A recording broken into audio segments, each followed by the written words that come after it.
அனைவருக்கும் இனிய வணக்கம். இன்னைக்கு வேல்மாறல் முதல் சரணத்தோட விளக்கத்தை பார்க்கலாம்.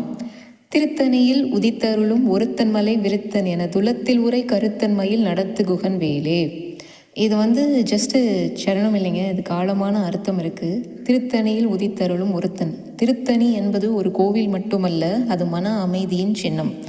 மனம் அமைதியாகும் போது முருகன் நம்முள் அருளாக உதிக்கிறார். அவர் வெளியில் இருக்கும் கடவுள் இல்லை, அருள் வடிவமாக உள்ளத்திலே வெளிப்படுகிறார்.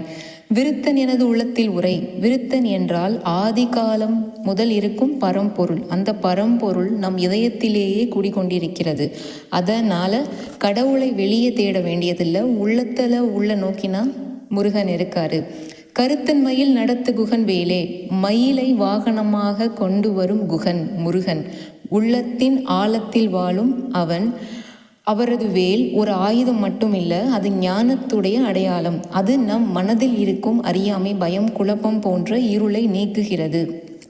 இந்த சரணம் நம்மளுக்கு என்ன சொல்லுது அப்படின்னா, முருகன் தூரத்தில் இல்லை, நம்ம உள்ளத்தில் அருள் விழிப்புணர்வாக ஞானமாகவே இருக்காரு அப்படிங்கிறத தான் சொல்லுது. நன்றி.